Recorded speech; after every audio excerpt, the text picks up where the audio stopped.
importante. Lucas 9:12. Mas o dia começava a declinar, então se aproximaram os 12 e lhe disseram: despede a multidão, para que indo às aldeias e campos vizinhos se hospedem e achem alimento, pois estamos aqui em um lugar deserto. Ele, porém, lhes disse: dá-lhe vós mesmos de comer. E responderam eles: não temos nada senão 5 tapiocas e 2 pratiqueiras. A nova versão paraense da linguagem de hoje. 5 tapiocas e 2 pratiqueiras. Salva nós mesmos, fomos comprar comida para todo esse povo. Versículo 14. Porque ali estavam cerca de 5.000 homens. Então disse aos seus discípulos: fazei-os sentar em grupos de 50. Se fossem 15.000 pessoas por baixo, 300 grupos de 50 pessoas. Estavam lá famintas para serem alimentados por Jesus. 15. E eles atenderam, acomodaram a todos. E tomando 5 pães e 2 peixes, erguendo os olhos para os céus, os abençoou, partiu e deu aos seus discípulos. 3 palavras poderosas da multiplicação. Abençoou, diga bem forte, abençoou. Diga mais forte ainda, partiu e deu aos discípulos, para que distribuíssem entre o povo.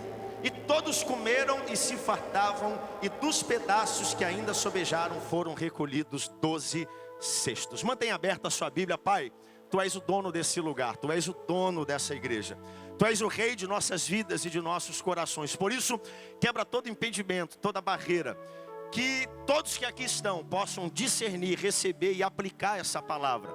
Seja qualquer distração de ordem física, Senhor, seja de ordem espiritual, cai por terra agora. Corpo, alma e espírito se alinham com a Tua palavra. E isso nós te pedimos e cremos no nome santo de Jesus. Amém. Tome seu assento louvando e adorando o nosso Deus. O mundo que nós vivemos hoje, habitamos, é um mundo governado por princípios e leis da física e leis da matemática. Uma lei, por exemplo, que eu poderia dizer é a lei da gravidade. Se eu pegar aqui essa lanterna que está na minha mão e soltar ela no chão, o que vai acontecer? Ela vai cair. Porque a lei da gravidade afirma que todo corpo é atraído para o centro da terra. Não tem saída, ninguém foge disso. A gente, quando é criança, aprende isso logo cedo, porque a criança, ela tropeça, ela cai no chão, ela se desequilibra na sua bicicleta e ela se rala, se machuca toda, porque ninguém pode fugir desse princípio que nós aqui vivenciamos.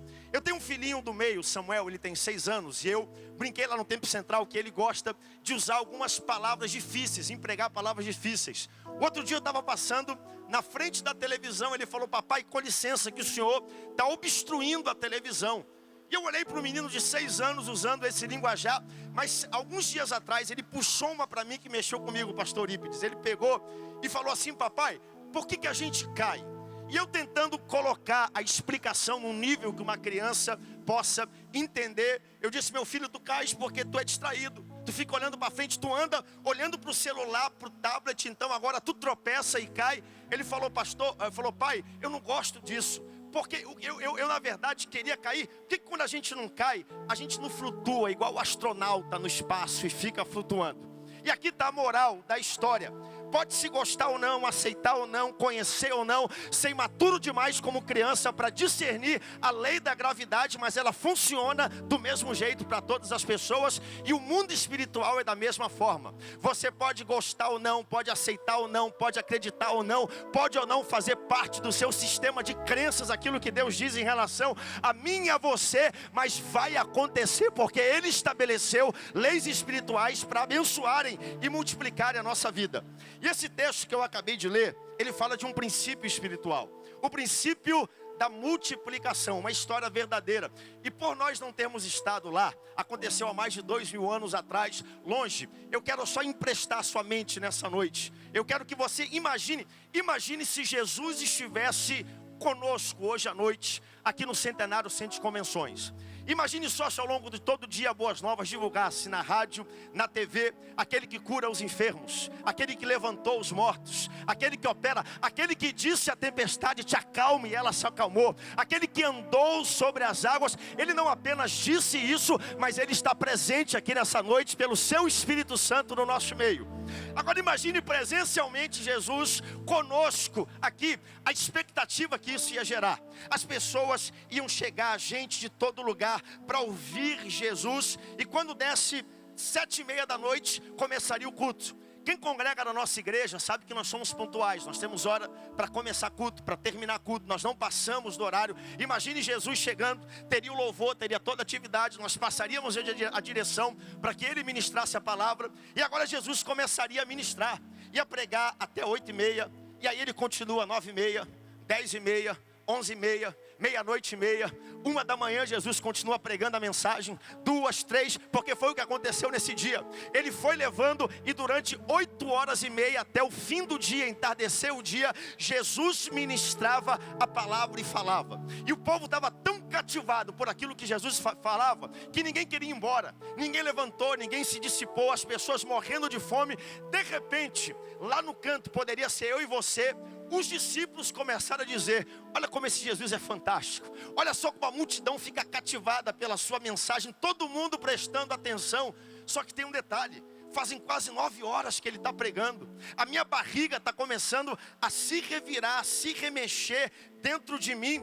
E de repente outro discípulo olha e diz: mas Jesus, ele se importa com as pessoas. Por que alguém não vai lá falar com ele e diz para ele: Jesus, está lindo a tua mensagem, o povo está recebendo, as pessoas estão sendo edificadas. Só que tem um detalhe: está tarde, Jesus, já fazem 9 horas. Quando sair daqui, o carrinho de cachorro quente aí da esquina já fechou, a estação das docas, o Ver-o-Peso, qualquer lugar de comida já está fechado, o povo não tem aonde se alimentar. Jesus, despede a multidão. Jesus, amanhã continua aqui no Centenário, no mesmo horário, a gente te convida para vir aqui continuar a mensagem. E eu tenho para mim que talvez um discípulo tenha se levantado: Jesus, com licença, olha só como a multidão está ouvindo a tua mensagem, mas o povo está com fome, Jesus. Tem idoso no meio do povo, tem mulher amamentando, tem gente enferma no meio das pessoas. E afinal, nós não estamos com fome, a gente ficaria aqui a noite toda contigo, mas libera o povo para que esse povo possa ir se alimentar.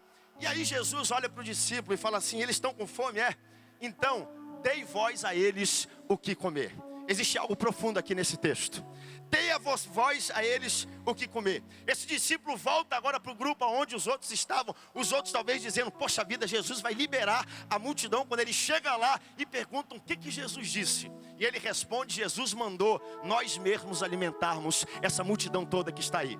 De repente talvez tenha dado passado ali pelo lado um mocinho vindo lá do Ver-o-Peso com um paneirozinho na mão, com 5 tapiocas e 2 pratiqueiras. Pedro, vendo a oportunidade, falou: daqui isso, eu confisco em nome do Senhor Jesus, nós vamos levar isso para Jesus. O mesmo discípulo volta para Jesus e ele vai olhando 5 tapiocas e 2 pratiqueiras, e ele vai dizendo: agora Jesus certamente vai despedir essa multidão, porque 5 tapiocas e 2 pratiqueiras não dá nem para o lanche, não dá nem para o cafezinho, não dá nem para a gente começar. Pastor Araújo, a conversa, ele vai chegando perto de Jesus com aquele alimento. E eu gosto de Jesus porque Jesus é positivo, Jesus olha para frente. Nós não servimos um Deus que fica olhando para trás, levando o nosso passado. Jesus te trouxe aqui nessa noite para dizer: olha para frente, porque tem coisa boa para acontecer, e eu não preciso de muito para poder mudar a tua história. Jesus pega e ele fala: Senhor, a gente procurou, a única coisa que encontramos foram 5 pães e 2 peixinhos. Jesus, excelente, coisa boa, manda esse povo se sentar. E Jesus continua a pregação. O discípulo volta para o outro grupo aqui de discípulos que lá estão. Isso aqui não está na Bíblia, mas eu quero só rapidamente conjecturar com você. Talvez isso eu quero que você imagine. Pedro, sendo ousado como era, Pedro talvez tenha dito: eu já sei o que Jesus vai fazer. Jesus vai multiplicar os 5 pães e 2 peixinhos. Observe, Jesus vai pegar, e a mão de Jesus vai virar uma padaria. Vai começar a sair pão atrás de pão, vai encher os cestos. Ele vai manifestar a sua glória, o seu poder. O povo vai se alegrar, a igreja vai celebrar, vai ter glória, vai ter graça aqui no meio. Ele vai fazer tudo sozinho, ele vai encher os paneiros de pão. E o interessante é que Jesus poderia ter suprido a necessidade do povo de várias maneiras, sim ou não? Ele poderia ter suprimido a fome das pessoas. Ele é Deus, Ele é o Criador de todas as coisas. Ele poderia dizer: já que vocês estão aqui há 9 horas me ouvindo, vamos tirar um intervalo de 40 minutos e vamos tirar uma cestazinha de meia hora. Quando vocês acordarem, vai chover maná do céu e vocês vão ter alimento. Ele poderia ter feito isso. Ele poderia ter feito as pedras se transformarem em pão, porque até o diabo admitiu que Jesus poderia fazer isso, mas não foi o que Jesus fez. Pedro disse: olha, eu sei o que ele vai fazer. Ele vai multiplicar, ele vai pegar e vai encher pão, vai ter glória. E olha o que diz o versículo 16 do capítulo 9. Abra sua Bíblia, coloca aqui na tela para mim, por favor. Lucas capítulo 9, versículo 16. 16, e tomando 5 pães e 2 peixes, erguendo os olhos para os céus, os abençoou, partiu e deu aos seus discípulos para que eles distribuíssem com a multidão. Olha aqui a sequência de eventos do que Jesus faz. Primeiro ele abençoou, depois ele partiu e depois ele deu aos seus discípulos. Pedro chega com 5 pães e 2 peixinhos, ou com 5 tapiocas, perdão, e 2 pratiqueiras, porque a gente entende melhor. E Pedro agora entrega 5 tapiocas e recebe meia tapioca de Jesus. Quando Pedro olha, que história é essa? Eu te entreguei 5, agora recebo meia para dividir com a multidão. Jesus, Pedro, eu já abençoei, já reparti, agora alimenta a multidão com a minha multiplicação. Pedro talvez tenha dito: Senhor, tu não quer orar um pouquinho mais? Porque meia, Pedro, eu já abençoei, reparte, agora distribui com a multidão.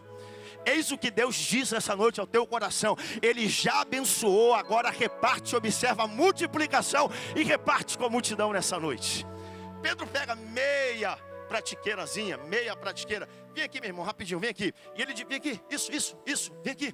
E ele fala: olha, eu vou pegar aqui um pedacinho de pão bem pequenininho e eu vou dar na tua mão. Mas tem um grupo ali, ó, de 50 pessoas. Pega esse pedacinho, mas não come não, tá bom? Dá um farelozinho para cada um que está ali sentado e vai lá. Pode sentar lá em nome de Jesus. E a Bíblia diz que mediante a obediência à ordem de Jesus, Pedro ia distribuindo os pedaços e o pão não acabava. Em outras palavras, ele ia repartindo a provisão que foi abençoada pelas mãos do Salvador e o pão não acabava. Louvado seja o nome do Senhor. O milagre não aconteceu na mão do mestre. O milagre aconteceu na mão dos discípulos. Você tem fé nessa noite que Deus está aqui para multiplicar? Levante sua mão direita para o céu em nome do Senhor Jesus. Só quem crê em coisas bíblicas, olhe para sua mão e diga: Deus vai multiplicar a obra dessas mãos. Ele já abençoou, Ele vai colocar aqui. Eu vou repartir, eu vou entregar aos discípulos, e a provisão e a multiplicação vai se manifestar na minha vida. Só quem crê, dê um brado de glória a Deus, porque Deus fará tudo isso. O milagre não aconteceu na mão do mestre, aconteceu na mão dos discípulos. O que me ensina algo: o tamanho não é importante, mas a disponibilidade é importante. Anote isso na tábua de carne do seu coração. Não é a dimensão, não é o tamanho, não é o valor, não é a quantidade, é a disponibilidade das coisas que importa para Deus. A Bíblia sempre compara o reino de Deus a uma semente na Bíblia, já viu? E o que eu gosto da semente é que a semente é sempre menor do que o fruto e o resultado da colheita que ela gera. A Bíblia na verdade diz que o reino de Deus é semelhante a um grão de mostarda. É pequeno, é irrisório, ninguém dá valor. Mas pega o grão de mostarda e coloca ele no solo. Ele vai crescer, vai frutificar, vai virar uma árvore grande, vai gerar sombra. As pessoas vão vir de longe para descansar nessas sombras. Não há relação entre o tamanho da tua semente e o tamanho da colheita que Deus pode trazer sobre a tua vida. Deus não precisa de muito para fazer muito, porque a questão não é o tamanho, mas é o que? A disponibilidade. Deus te trouxe aqui nessa noite porque Ele quer usar o que você tem. Não importa a dimensão, não importa o tamanho daquilo que você carrega. 5 pães e 2 peixinhos naquela história era irrisório, não resolvia nada, mas era o que estava disponível, e o que está disponível é o que vale para Deus. Tem gente que chega na igreja e fala assim: ah, se eu tivesse dinheiro, ah, se eu tivesse talento, ah, se eu tivesse formação, ah, se eu fosse isso, aquilo, então eu me engajaria no reino, na obra do Senhor Jesus. E é esse tipo de pensamento que mantém você pequeno exatamente aonde você está. Porque a Bíblia diz: quem é fiel no pouco, sobre o muito eu te colocarei. Quem celebra no pouco, quem glorifica no pouco, quem sorri no pouco, não é quem se apequena e se deprime porque está no pouco. A Bíblia diz: quem é fiel no pouco, sobre o muito eu colocarei. Não existe conexão entre o tamanho da semente e o resultado da colheita, porque o que vale para Deus é o que está disponível. Se a pessoa não consegue administrar 2, Deus não vai dar 20. Se a pessoa não consegue celebrar, ser fiel com 2 que Ele coloca na mão. E tem gente que de vez em quando, claro, pega o seu salário, por exemplo. O fruto, tem um lenço aí, gente, por favor, um lencinho. Pega o fruto do seu trabalho, o resultado do seu trabalho, da sua provisão, e depois disso, o fruto do suor, e olha para o salário e diz assim: merreca, miséria, esmola. Amaldiçoa aquilo que Deus já colocou na tua mão E Deus me trouxe aqui para dizer para você: não amaldiçoe aquilo que Deus colocou na sua mão, porque o que você tem é o que Deus vai usar. Primeiro, Ele vai abençoar, você vai repartir e te prepara para ver a multiplicação de Deus na sua vida. Deus começa com aquilo que você tem, em nome de Jesus.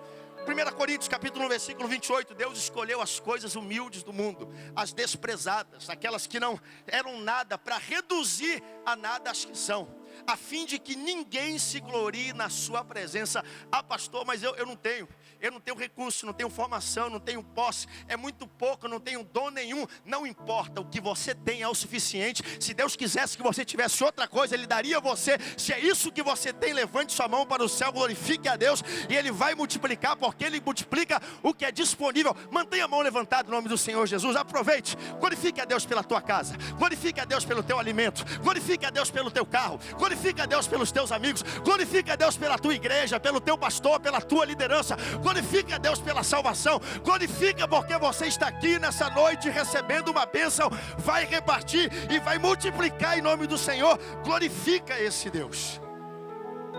Então não amaldiçoe o que você tem. Há uma marca, um DNA nos milagres de Jesus. Por toda a Bíblia, Deus gerou coisas do nada. Ele criou o mundo, a criação do nada. Mas sempre que Ele trata de multiplicação, principalmente material, Ele começa com algo que já existe.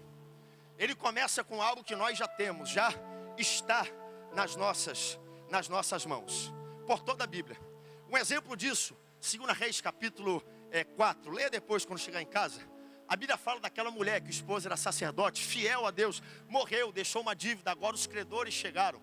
Então lá os credores, batendo na porta da mulher: nós viemos buscar os seus filhos como pagamento para isso. E a mulher, mãe, com aquele espírito materno protetor, desesperada, agora corre para Elias: homem de Deus, me ajuda.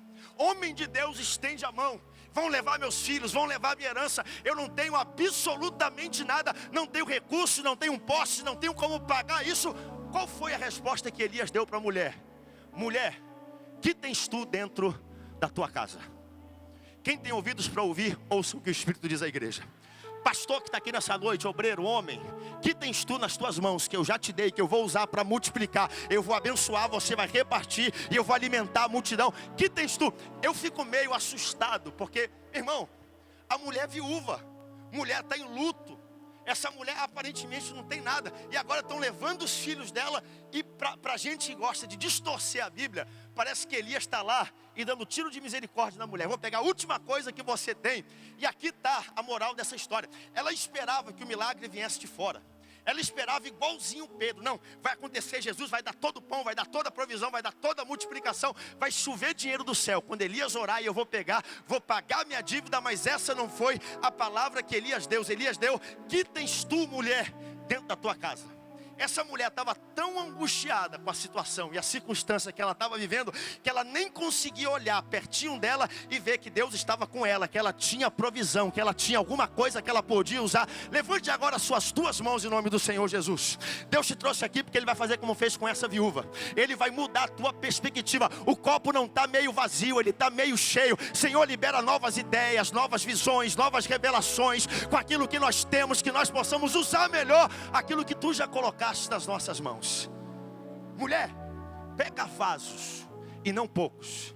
E ela pegou vasos, colocou um atrás do outro, e ela começou a virar o azeite da botija. E a Bíblia diz que o azeite da botija não terminou, e encheu todos aqueles vasos. Você pode ter 5 pães e 2 peixinhos, você pode ter só um pouquinho de azeite dentro da sua botija. A ordem de Deus é: eu abençoo, reparte. Agora olha a multiplicação que eu vou trazer. Só quem crê nisso dê um brado de glória a Deus bem forte. Primeiro, é o que está disponível. Diga para o seu irmão: é a disponibilidade que vale. Não é a quantia, não é a dimensão, não é o tamanho, não é o numérico. É para quem, o reino de Deus é para quem está disponível. Pastorado é para quem está disponível. Deus não vai pegar o melhor, o mais preparado. Deus vai pegar quem está disponível. Deus vai capacitar, vai levantar, vai ungir, vai dar visão, sabedoria a quem está disponível. Tem gente disponível aqui nessa noite. Senhor, usa a minha vida, eu estou disponível. Segundo ponto, tem que ser abençoado para depois ser multiplicado. Lucas capítulo 16, 9, versículo 16, o texto de novo. Tomando 5 pães e 2 peixes, erguendo os olhos para os céus, o que Jesus fez? Abençoou. Foi a bênção de Jesus sobre 5 pães e 2 peixes que trouxe o potencial da multiplicação.